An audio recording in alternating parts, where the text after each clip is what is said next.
Bismillahirrahmanirrahim.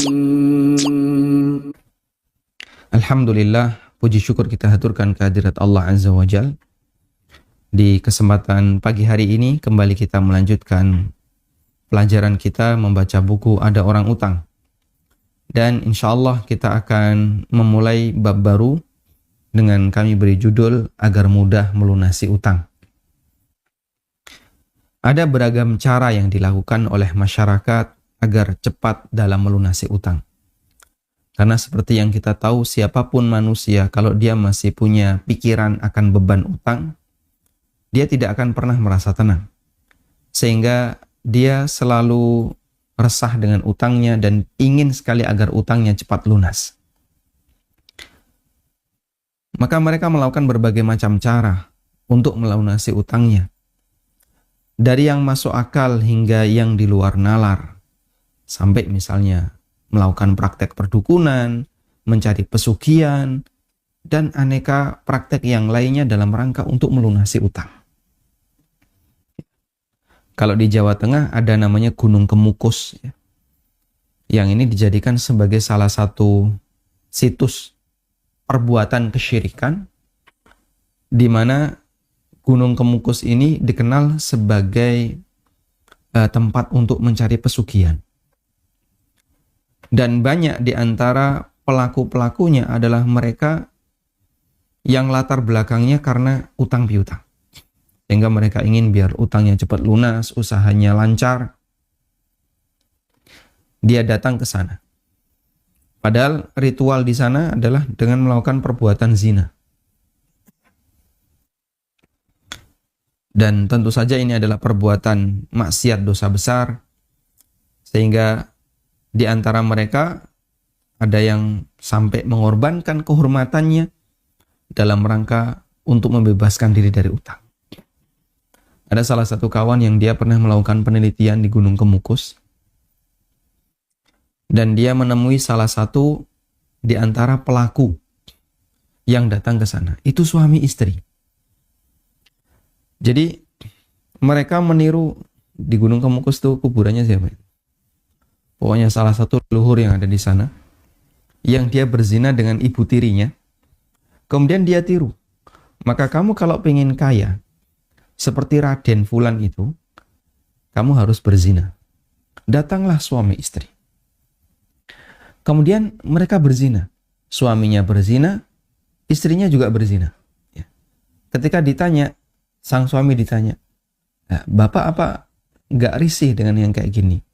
Terus jawabannya, gimana lagi mas? Memang dia sudah merasa berat dengan kondisi usahanya yang terus menurun, sementara utangnya banyak. Sehingga sampai melakukan cara yang tidak masuk akal, bahkan murni isinya maksiat dan kesyirikan, dalam rangka untuk bisa cepat melunasi utang. Bahkan tak jarang di antara mereka ada yang harus menjual imannya dengan melibatkan perdukunan. Dan ini cukup banyak di masyarakat kita. Di dalam bab ini kita akan memberikan sedikit masukan terkait cara melunasi utang yang diajarkan dalam Islam atau setidaknya dipraktekkan oleh orang soleh di masa silam seperti para sahabat. Sehingga nanti kita akan sebutkan seperti apa sih doa agar bisa cepat melunasi utang. Kemudian bagaimana praktek para sahabat ketika mereka mendapatkan pelajaran dari Nabi SAW, termasuk bagaimana cara mereka agar bisa cepat melunasi utang. Semoga bermanfaat. Anda bisa catat bagian kalimat ini ya. Bagi yang punya bukunya tidak perlu mencatat. Usaha manusia tidak hanya sebatas pada kerja yang sifatnya lahiriah, menata niat, memperbanyak harapan kepada Zat yang Maha Kuasa, juga bagian dari usaha yang tidak boleh untuk kita lupakan. Sehingga jangan dikira bahwasanya niat itu tidak memiliki pengaruh terhadap lahiriah.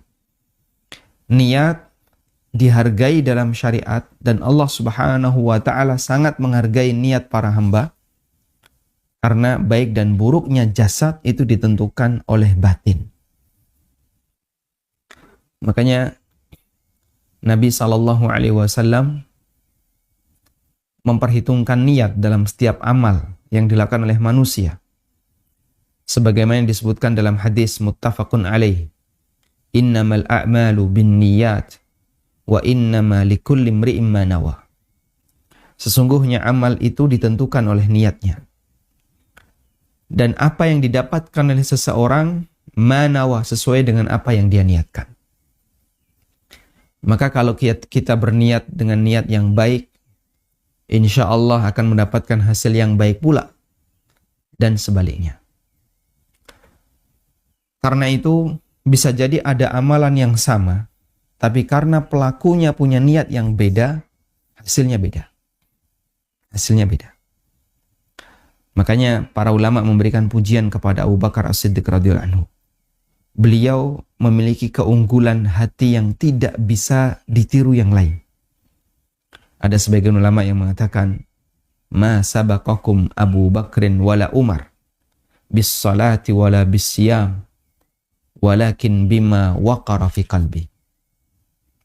Abu Bakar tidaklah mendahului kalian disebabkan karena jumlah sholatnya yang banyak atau disebabkan karena rajin puasa. Bukan karena itu. Walakin bima waqara fi qalbi, namun Abu Bakar lebih unggul dibandingkan kalian disebabkan karena sesuatu yang ada dalam hati beliau radhiyallahu anhu. Sehingga beliau radhiyallahu anhu memiliki keistimewaan yang besar karena Abu Bakar dianggap sebagai orang yang hatinya sangat baik. Karena itulah jamaah yang dimulakan Allah Subhanahu wa taala, hati yang baik akan menentukan bagaimana kinerja seorang hamba.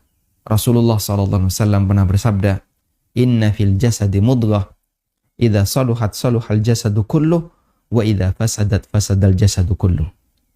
Dalam diri manusia ada segumpal darah, ada segumpal daging. Kalau ini baik-baik semuanya, kalau ini jahat-jahat semua anggota badannya. Ala wahyal qalb, itu adalah hati. Karena itu batin ketika dia punya semangat yang baik, Allah Subhanahu wa taala akan memberikan sesuatu yang baik baginya. Baik, sekarang kita akan lihat pengaruh niat ketika utang. Jadi ternyata ini juga sangat memberikan pengaruh besar ketika orang melakukan transaksi utang piutang. Terkadang di dalam aktivitas manusia, niat sangat menentukan hasil. Karena Allah melihat hati manusia. Allah menghisap kita lahir batin. Sehingga sebagaimana ketika kita melakukan amal ibadah, yang dilihat tidak hanya bagian dohirnya, termasuk juga bagian batin kita. Makanya sholat tanpa khusyuk ibarat gerakan tanpa nyawa. Ibarat jasad tanpa nyawa.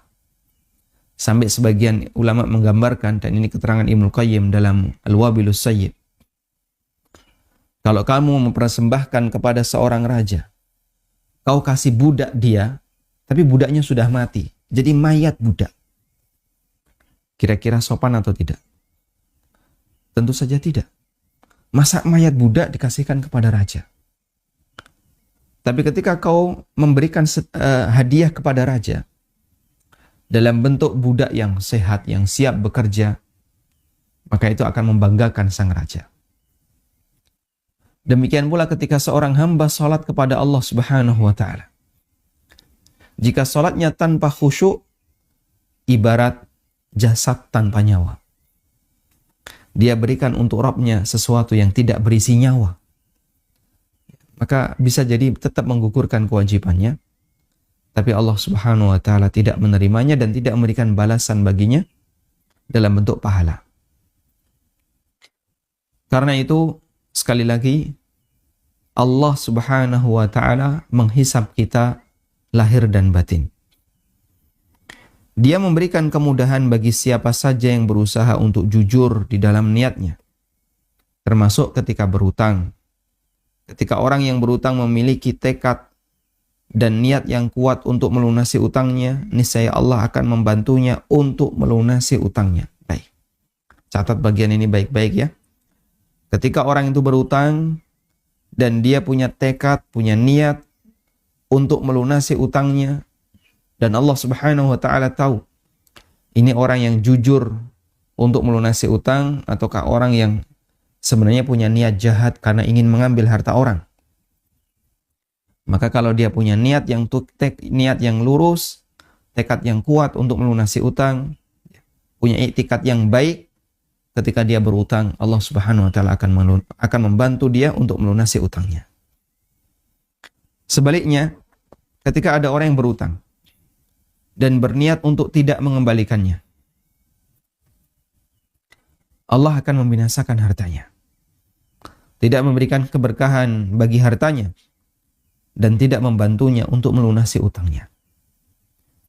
Janji dan ancaman semacam ini ditegaskan oleh Nabi SAW agar umatnya tidak meremehkan masalah hak orang lain. Sehingga kalau Anda diberi amanah dan Anda punya niat yang kuat, saya akan laksanakan amanah ini semaksimal mungkin. Saya akan berusaha untuk tidak menelantarkannya. Allah akan bantu. Allah akan bantu Anda untuk menyelesaikannya. Tapi kalau punya niat yang jahat, ya, dia berharap untuk ditunjuk jadi pemimpin, dia berharap untuk terpilih dalam pemilihan gubernur, pemilihan bupati, atau pemilihan apapun, termasuk wakil rakyat. Tapi dalam benak pikirannya, dia itu sudah punya bayangan. Ya kira-kira ini 6 bulan modal harus balik. Subhanallah. Dia punya target, nanti kalau saya berhasil, saya menang, saya akan A, B, C, D. Dia sudah punya target. Yang target itu lebih bersifat pada kepentingan pribadi. Orang seperti ini jahat dari awal. Sehingga dia ketika kampanye menampilkan mukanya, wajah dia, kemudian dia bilang anti korupsi, merakyat, dan seterusnya. Berbagai macam janji. Tapi dalam hatinya, giliran kalau saya menang, saya akan seperti ini. Ini penjahat. Dilihat dari niatnya, dia adalah seorang penjahat. Dia sebenarnya ingin memanfaatkan masyarakat. Dan dia mau menipu mereka. Dari awal niatnya seperti itu. Ya. Tayyib. Kok bisa menang, Pak? Ya. Kok bisa menang? Ya, sebagaimana proses demokrasi yang lain. Karena yang namanya hasil demokrasi itu bukan berarti yang menang adalah orang terbaik. Bisa jadi preman yang dulunya adalah seorang yang fasik. Bisa jadi dia menang. Tayyib. Demikian pula dalam masalah ketika kita bermuamalah dengan yang lain. Pada saat kita bermuamalah dengan yang lain, niat sangat menentukan hasil. Diriwayatkan dari Abu Hurairah radhiyallahu anhu bahwa Nabi SAW bersabda, "Man akhadha amwalan nasi yuridu ada'aha." Siapa yang meminjam harta orang lain dengan niat untuk mengembalikannya, addallahu anhu, niscaya Allah akan melunasi utangnya.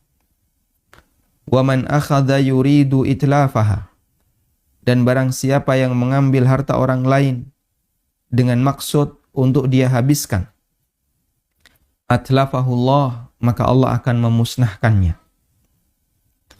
Sehingga niat menentukan hasil. Baik, jadikan ini sebagai prinsip. Sampaikan kepada mereka yang punya hobi ngutang. Coba kau baca hadis ini. Hadis riwayat Bukhari dan Ibnu Majah. Niat itu menentukan hasil. Betul yang ngasih utang tidak tahu niatnya. Tidak tahu niat yang menerima utang. Saya nggak tahu niat Bapak. Tapi saya kasih ya karena Bapak butuh. Semoga bisa membantu. Dan saya berharap pahala dari Allah Subhanahu wa taala. Masya Allah, ini yang memberi utang betul-betul punya niat yang baik. Tapi yang nerima utang, kadang dia sudah punya pikiran kayak gini. Pak Haji kan udah kaya. Pak Haji ini udah kaya. Orang ini kan udah kaya. Jadi tidak apa-apa lah kalau saya mendapatkan cipratan duitnya cuma 5 juta, 6 juta, 10 juta. Saat dia menerima, itu bayangan dia yang ngasih utang saya ini kan orang yang sudah kaya.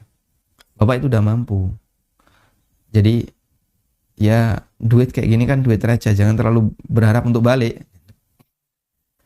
Maka orang ini apa? Sudah punya niat jahat ketika dia berutang.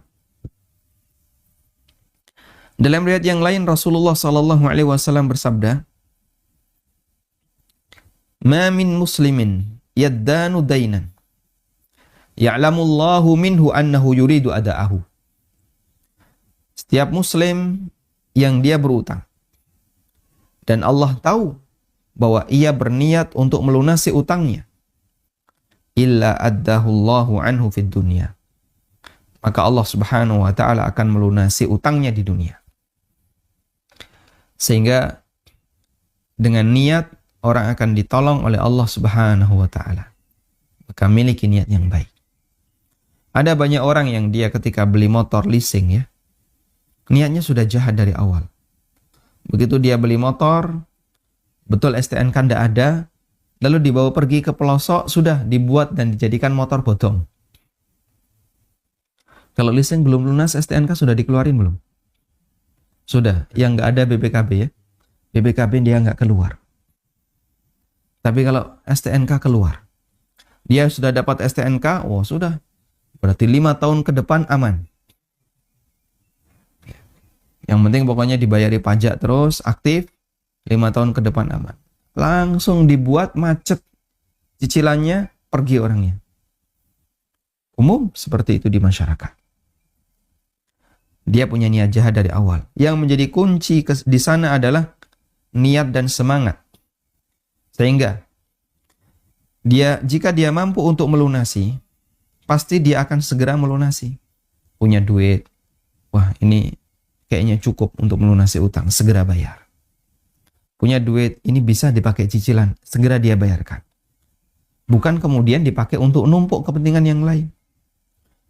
Leasing motor belum kelar, sudah leasing mobil ke BMT yang lain, kemudian ini belum lunas, sudah berani ngambil KPR ke bank konven, ini belum lunas, nanti dia beli perabotan-perabotan dan seterusnya.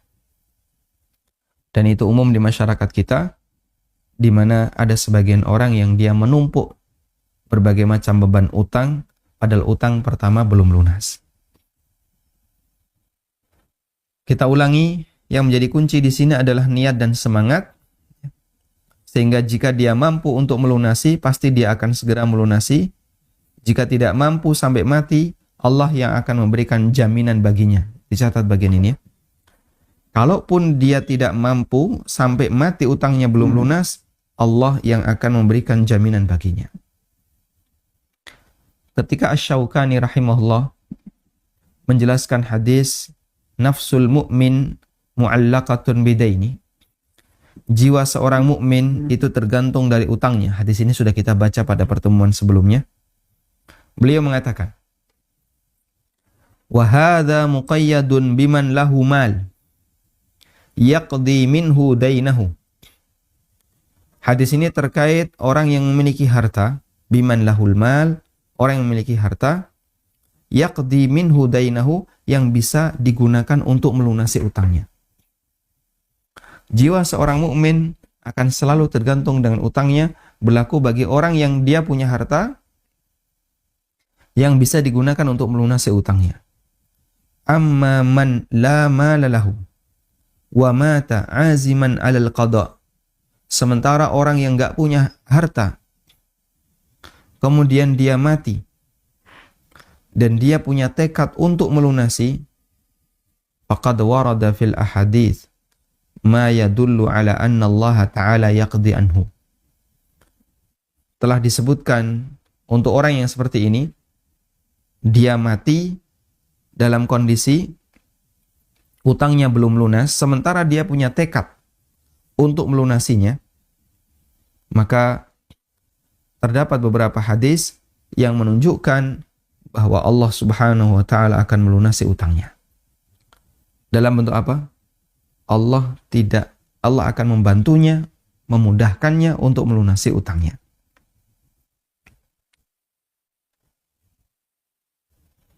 Tayyib. Sehingga jamaah yang dimulakan Allah Subhanahu wa Ta'ala, sekali lagi ya, utang tergantung pada niat.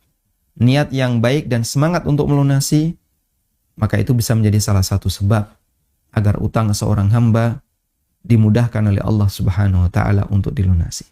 Tolong perhatikan ini baik-baik jamaah. Bagi yang punya hobi ngutang, ya, miliki niat yang jujur, niat yang baik, bahwa niat itu menentukan apakah Anda nanti berhasil untuk melunasi atau tidak. Salah satu faktornya adalah niat. Selanjutnya, para ulama mengatakan, dan ini kesimpulan dari sebuah hadis, niat tidak mengembalikan dihukumi pencuri di akhirat, sehingga dia membawa dosa pencurian, dosa maling.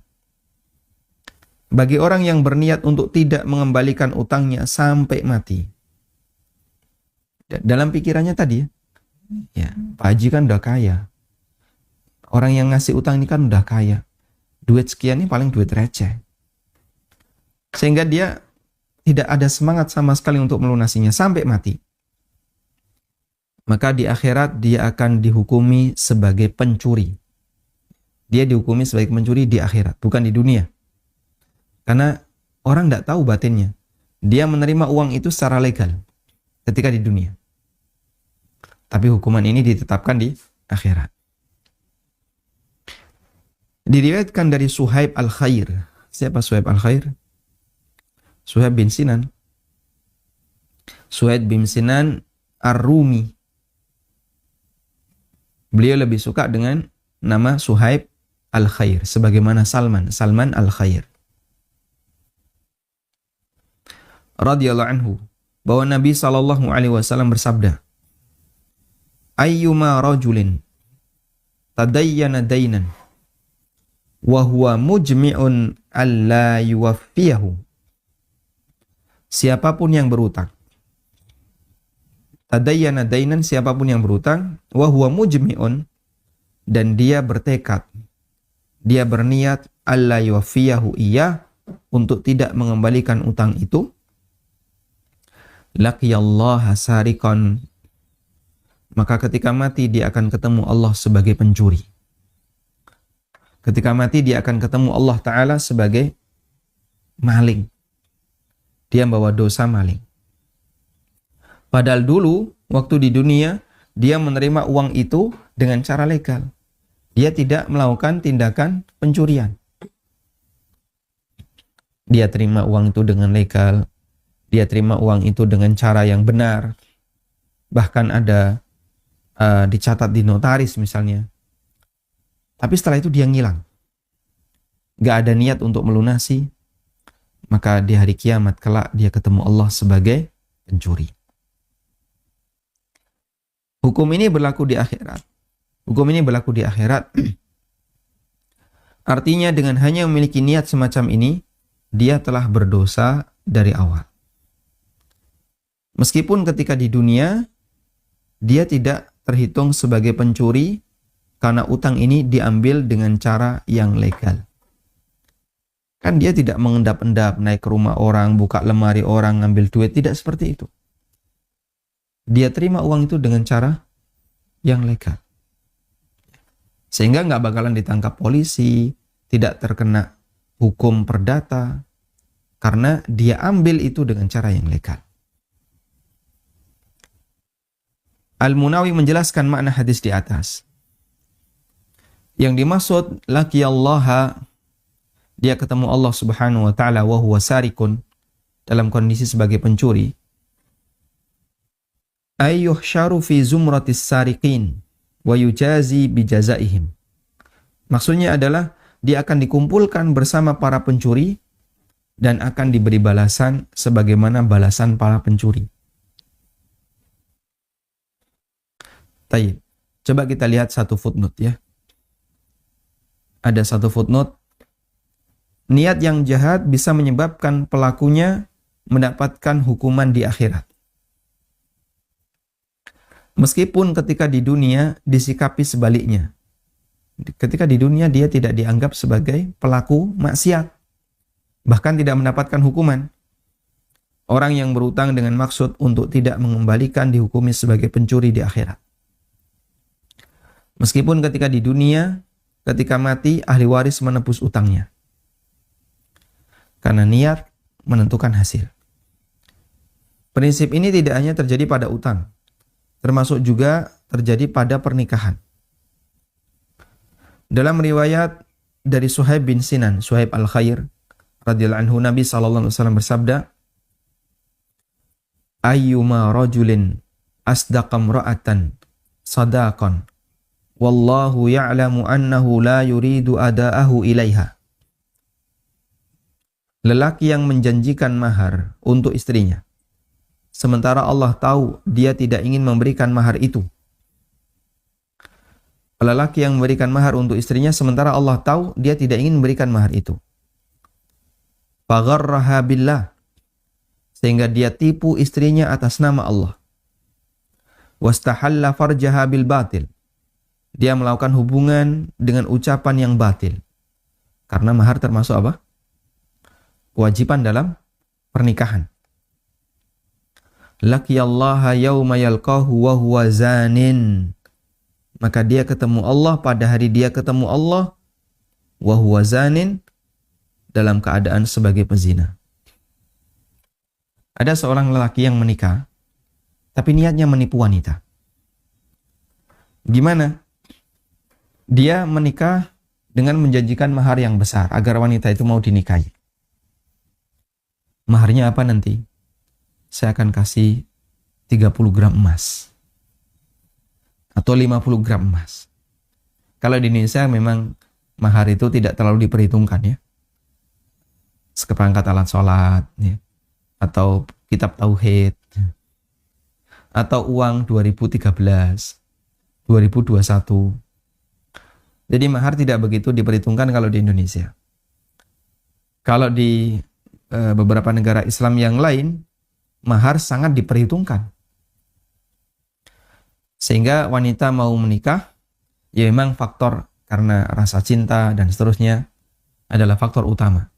Tapi salah satu di antara faktor yang lain adalah mahar. Terutama misalnya ya, tidak begitu mengenal. Wanita menganggap bahwasanya ini lelaki yang mampu. Lalu kemudian dikasih janji mahar 50 gram emas.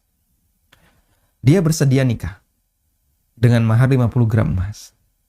Tapi mahar kan bukan syarat untuk dihadirkan saat akad, sehingga mahar boleh terutang. Lalu dia menjanjikan akan diberi mahar 50 gram emas. Nikahlah dia. Wallahu ya'lamu annahu la yuridu ada'ahu ilaiha. Dan Allah tahu si lelaki ini tidak ada keinginan untuk menunaikan mahar itu. Maka dia tipu wanita tadi atas nama Allah, kemudian dia halalkan melakukan hubungan badan dengan kalimat yang batil, maka dia ketemu Allah sebagai pezina. Sehingga hukum ini berlaku untuk semua orang yang punya niat jahat, tapi di permukaan dia menjanjikan kebaikan. Ya, dia berjanji nanti akan mengayomi, dia berjanji nanti akan melindungi, dia berjanji akan melayani bagian dari masyarakat, ya, orang asli sini dan seterusnya. Tapi dalam hatinya punya niat, saya harus mengembalikan modal saya harus ini, saya harus ini. Maka nanti di yaumil akhir dia ketemu Allah Subhanahu wa taala sesuai dengan apa yang dia niatkan. Kata As-Sindi, yang dimaksud dengan bil batil maknanya adalah bil kalamil batil. Wa huwa anna hadza qardun sayarudduhu. Maksudnya dalam ucapan yang batil maknanya adalah dia ambil mahar itu sebagai utang. Maksudnya adalah bil kalamil batil, dengan ucapan yang batil, maknanya dia ambil mahar itu sebagai utang yang akan dikembalikan. Sekalipun bisa jadi suami memberikan mahar kepada istrinya, namun ketika niatnya tidak ingin memberikannya, Nabi SAW menghukuminya sebagai pezina. Sehingga niat yang jahat menentukan hasil di akhirat. Nah, waliyadzubillah, karena itu mari kita sama-sama untuk memperbaiki batin, karena batin ini menentukan balasan. salah satu di antara doanya Syekh bin Baz rahimahullah selama beliau tawaf. Ada satu pengalaman yang diceritakan oleh salah satu murid beliau rahimahullah. Syekh bin Baz rahimahullah ketika tawaf, beliau ini muridnya ini yang selalu mengiringinya. Kemudian muridnya ini bilang, selama beliau tawaf, Syekh bin Baz itu hanya menyapa, beliau berdoa dengan sering mengucapkan doa ini. Allahumma aslih qalbi, Allahumma aslih qalbi, Allahumma aslih qalbi. Ya Allah perbaikilah hatiku, ya Allah perbaikilah hatiku, ya Allah perbaikilah hatiku. Sehingga beliau rahimahullah ketika melakukan tawaf dijadikan sebagai kesempatan untuk banyak mohon kepada Allah Subhanahu wa taala memperbaiki batin. Karena orang ketika batinnya baik, maka akan memberikan kebaikan bagi yang lain. Baik. Coba kita baca lanjutannya.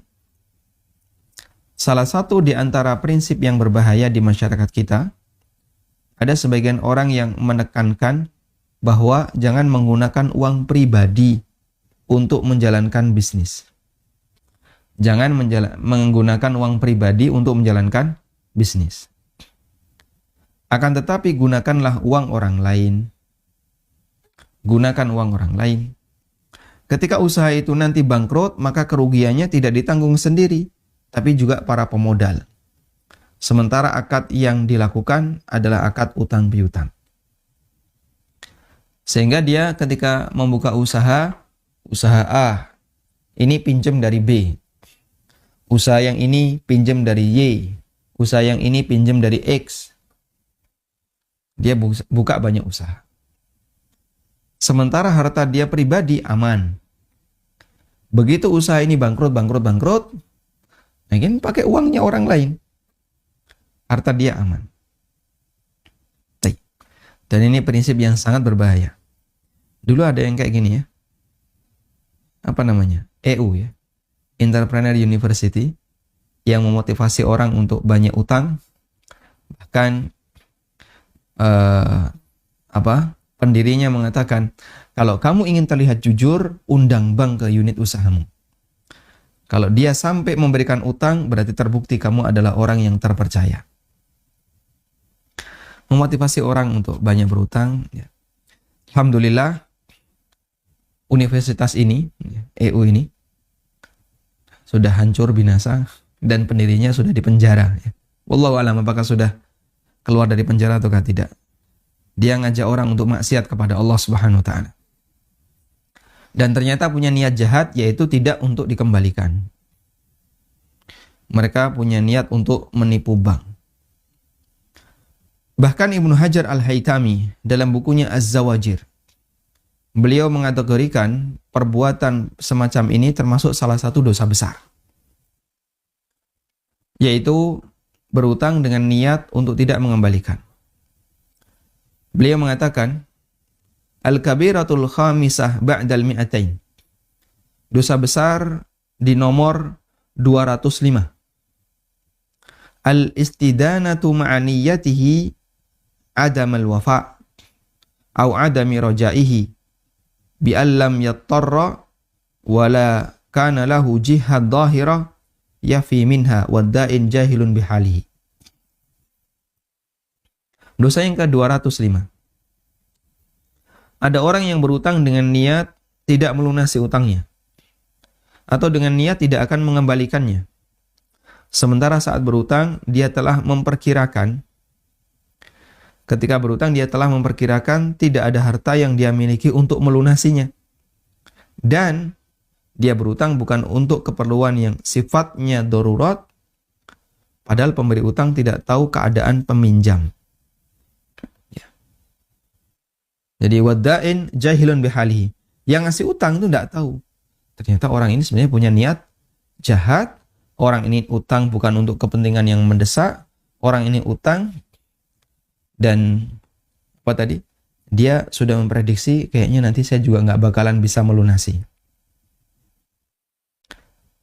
Itu kata Ibnu Hajar Al-Haytami termasuk salah satu di antara dosa besar. Nah ini saya sebutkan ya. Prinsip semacam ini pernah disemarakkan oleh sekte EU. Ya. Saya sebut sekte ya. Tapi ini sudah hancur nih. Entrepreneur University, mereka bermaksud menipu bank dengan jargon undang bank sebanyak-banyaknya untuk mengutangi Anda. Semakin banyak bank yang mengucurkan utang ke Anda, berarti Anda semakin terpercaya di mata bank. Hingga pada kondisi utang macet, mari berjuang agar tidak bayar utang. Mereka mengamankan aset yang lain dan itu tidak dijadikan sebagai jaminan. Yang dijadikan jaminan adalah aset yang nilainya lebih murah.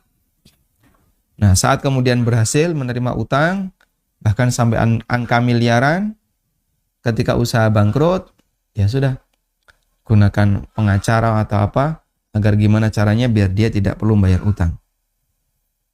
Alhamdulillah, sekte ini sudah hancur bersamaan dengan pemimpinnya yang masuk penjara karena dinyatakan pailit oleh pengadilan dan dia punya utang yang sangat besar. Semoga Allah Subhanahu wa Ta'ala melindungi kita dari kekejaman pemikiran sekte penjahat utang. Yang dia utang, tapi dalam hatinya sudah ada tekad untuk tidak melunasinya. Wallahu a'lam wa sallallahu ala nabiyyina Muhammadin wa ala alihi wa sahbihi wa sallam.